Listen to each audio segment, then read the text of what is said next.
Hello YouTube, I very recently posted a Graves video where I have 10 plus CS per minute in Diamond Season 12 Masters Elo-ish. And this is actually the very next game that I played right after that game, and I had very similar results. So I'm hoping that the last video, which I haven't seen the response to yet, actually gets a decent amount of views and likes, and then this video will hopefully also be a success. And if the other ones fail, well, then this is going to be a bit awkward. But I want to showcase that you can do this consistently in terms of how to carry junglers like Graves, how to farm efficiently, how to be a selfish jungler, and how to take resources and be a 1v9 player in order to carry the games and rely less on your laners. So in this game I'm playing Graves versus Lee Sin. Not actually that bad of a matchup. I don't think that there are that many bad matchups for Graves outside of Kindred and maybe a few others. But in this game I realized that I can't really invade any lanes. So I can't invade the enemy buffs. So I just put this ward down to see where Lee Sin is pathing towards and how many camps he's doing and whatnot. And then I basically base and go for a sweeper. Once again, green smite without any pots because we're not going for an invade. And in this game I'm starting on top because of the fact that I have some setup on bot lane with my Lux Q into a potential Jhin W. And Varys is very mobile and Maokai is also somewhat immobile. So therefore I'm pathing into bot lane this game.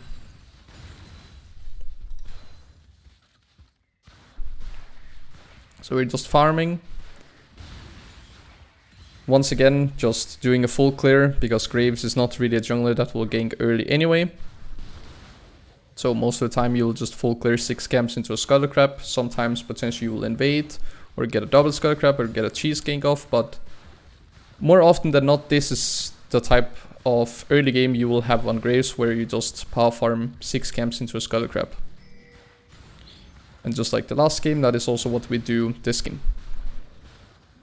But obviously if something happens on the map, we should first be able to have a look at it and see it. So here, for example, Lee Sin ganks mid, and then I'm figuring out, well, where is he going? Well, he's going straight into bot side jungle. So I just flash him and kill him. I actually do a very greedy thing and just E through the 2 towers to get to the top scuttle, so I can get a double Scuttle Crab.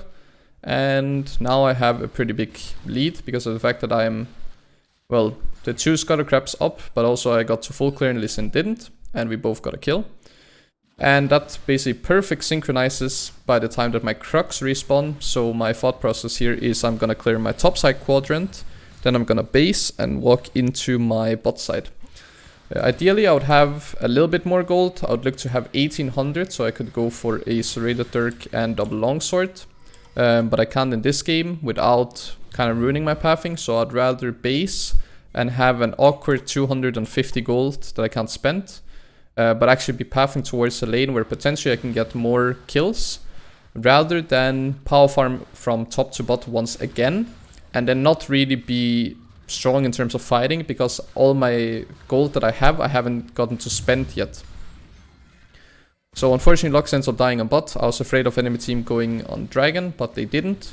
And I was actually very confident in just me being able to start the Drake here, so that's why I just do it. And we end up just killing the Drake. And now there's nothing left for me to do on bot. I can't gank, and there's no objective since we just took it. So we just instantly base again. Unfortunately, once again, our recall is a little bit awkward. We only get a longsword. We would ideally want to have 200 more gold so we could get Umbral. We see something happening on top side. We see he's only level 5 as Lee Sin, so we just instantly go into top. And I thought he was actually running up, but turns out he ran down. But because I have this level lead, I'm basically just counter jungling him, because level 6 Graves is obviously stronger than level 5 Lee Sin. But also looking at items, I have 2 longswords up on him. I then see that the enemy Olaf is here, so now I can't really fight. But we're taking this fight very, very slowly. Ends up being a 3v3. We get his blue buff, we get his Grump. I could have decided to take his wolves as well here if I wanted to. But I decided that I would rather just want the Rift Herald and secure that, and then basically clear it down again as fast as possible. So that is what you're gonna see here. I finished the Rift Herald, and I'll take my topside quadrant, then I'll base and walk into bot side quadrant again. And that is, once again, because I would like to fight around bot lane, meaning that I need to spend the amount of gold I have, being 1,250, before I go to bot lane. Because if I arrive on bot lane and I have 1,500 gold, well, then I'm very weak because I don't have any items. But I get an Umbral Glaive and a pickaxe with a perfect base here, with an ideal amount of gold actually, which is very, very nice. I see that Lee Sin is now ganking bot lane and they get a double kill. So I decide to defend, because now I can tax a full wave now that my bot lane is dead. And now we're gonna see another outplay, just like in the last video, where I basically end up getting a triple kill. In the last video it was a 2v3, and in this video it's gonna be a 1v3. So I put the W down and one-shot the Maokai, make sure that he can't W me, because that would cancel the auto attack from the tower. And yeah, then we basically just kill all of them here. I get a triple kill, and now I am very, very, very strong. And once again, the reason why I'm capable of doing this is because I just spent all the gold that I had. So I was ready for something happening on bot. And once again, it ended up working out, and I get another triple kill just like the last game. So now I just focus on farming, and I realize that Drake is coming up soon and I would like to play for the dragon. So that's why I base a little bit early, so I can come back, take my blue buff and run straight into the Drake. Now I have a Iron Spike and a Warhammer, as well as boots. And we basically just started instantly because, yeah, I have a 2-level lead again on my opponent. I don't have smite though, so it's a little bit risky, but if enemy team was trying to contest, then we would just kill them, which is basically what ends up happening here. And then here I see that Lee Sin is coming. I still have ult and everything up, so I'm actually not afraid of him. And I see that he's pathing down, so he's either gonna go defend bot lane or go for Crux. So we basically just one-shot him. Unfortunately, Lux gets the kill. That made me a little bit upset, not gonna lie, but it's okay. We just, once again, enemy jungler is dead, counter jungle his entire quadrant of where he died, and instantly take the dragon.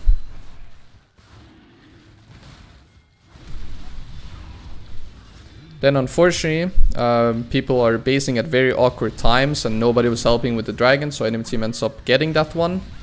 And we end up getting 2 kills back, but I was still very upset with the fact that my team just decided to base without taking the objective. And then I was very surprised that I actually ended up dying to this Lee Sin Q. Basically just expected that he was gonna do less damage and I was gonna survive, but I didn't. So that was a bad play in terms of my teammates not helping with dragon, and then a bad play from me, just giving 1,000 gold to the Lee Sin out of pure disrespect. So that is on me, but now I know that Lee Sin Q is quite strong, even if he is 2 levels down. Once again, I see Lee Sin showing on the map. I know his blue buff is up, so we just go and contest him, because we're 2 levels up. I then see that he's going into top. I was split between helping the Gwen on top, or just counter jungling his entire top side. But I figured that Vi would just be able to kill the Lee Sin on her own, which she was capable of doing, and I basically got 3 jungle camps. And now again, I'll get the Rift Herald. Possibly I could have said fuck Rift Herald and just went into his bot side and counter jungle his entire bot side as well. Now looking back at it, but at the time I was focused on just Rift Herald and farming up my own jungle. But there is a chance that I could actually just have went to his bot side and left Lee Sin with nothing up, or potentially just invade him on his bot side or try and kill him down there on his red buff or something like that. But it wasn't something that I was thinking of during the game, I will be honest. But that would be an opportunity for me to do even better in this type of game, obviously. But Lee Sin hasn't really farmed here, so I end up just taking his raptors. They then go all in on me, but I survive. Lee Sin still hasn't taken his bot side, so I just take it away from him. And then we just wait for the dragon to spawn. So we quickly base, get our Black Cleaver. So we now have our 3 core items, being Umbral Glaive into Gourd Rinker into Black Cleaver. So we would gladly take a fight anywhere happening on mid or bot lane right now, around the objective. We just wait for it to spawn here. Lee Sin is dead, so I'm not afraid of them potentially stealing it. So we just take the dragon. And then once again, we just farm up. Here I'll split between going from top to bot or from bot to top, but I saw that my bot side camps just started spawning, so I figured I could just go to my bot side camps because they were the closest ones to me at the time.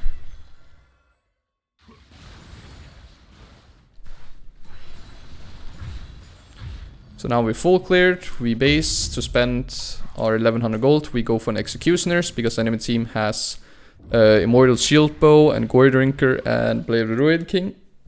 And a Maokai passive actually as well. So we would very much like to reduce that healing. And we don't have a support that goes... I don't even know what it's called, but the anti-heal support item. Because it's a Lux. If it was like a Lulu or Soraka, Nami, Janna, something like that, then we probably wouldn't have to go anti-heal ourselves, but we have a Lux, so therefore we have to get it ourselves. A little bit of disrespect happening here, because nothing is really up on the map for me to take. But I'm basically playing very aggressive here, because I have a 4-level lead. I see the Lee Sin here, I try and kill him. Wasn't too sure if my ulti was gonna kill him there or not. I should probably just have limit tested it and ulted anyway. And again, another fight happening here, and we're just so far ahead that we just kill everyone instantly. I get a triple kill. We end up getting Baron off this. Takes a very long time taking this Baron though, I'm not gonna lie. It takes forever. But eventually we will get it.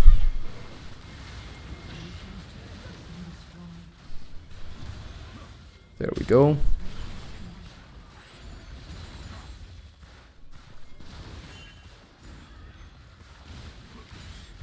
So now we have a almost 10k gold lead overall, and us individually as jungle have a almost 4k gold lead. So 40% of the gold lead that we have as a team is on me. And once again, dragon is coming up, so we are basically just preparing for it.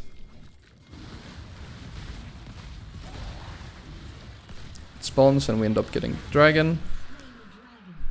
I then just focus on counter jungling, taking as much as possible away from Lee Sin, so that Lee Sin is forced to share experience with the rest of his team, meaning that my teammates actually also get more experience, because let's say that our Jhin and Lux are 2 people sharing mid wave, they would be Varus, Maokai and Lee Sin, so there would be 3 people sharing a wave and we would only be 2.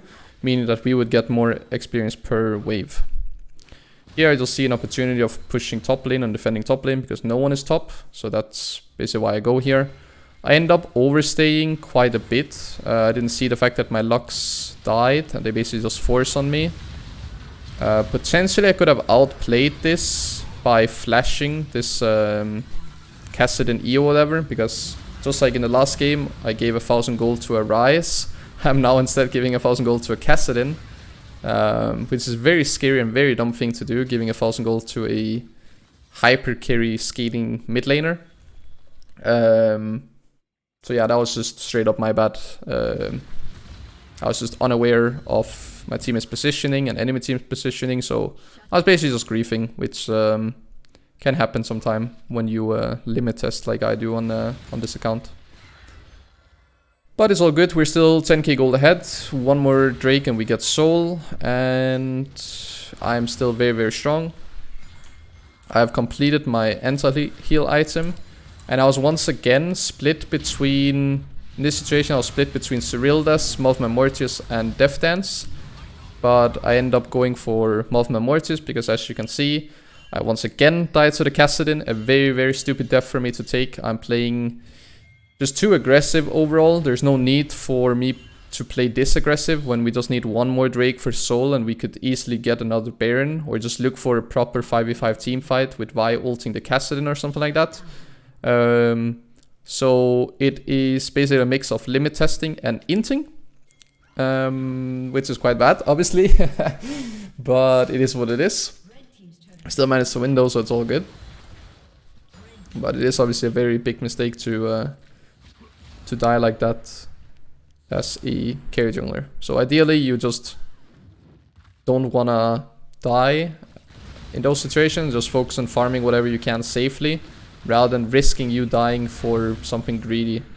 So yeah, but we end up getting soul, and then we just play into the Baron.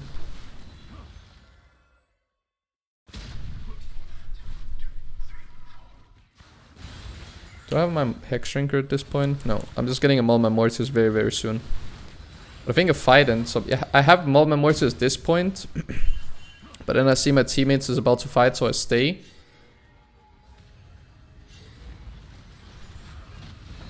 So then I'm here. Fortunately, enemy team is just out of range for me to reach either the Maokai or the Lee Sin to kill them. But we get 2 kills, and we just turn it into a Baron instantly. I now have a 4 level lead on Lee Sin, actually for the first time in the game. I get a Baron, I get my Mortius, and I get my Elixir. So I'm now full build 30 minutes into the game with 316 CS, just like the last game. And now I'm basically just ready to end the game through, yeah, just pushing and opening up enemy base.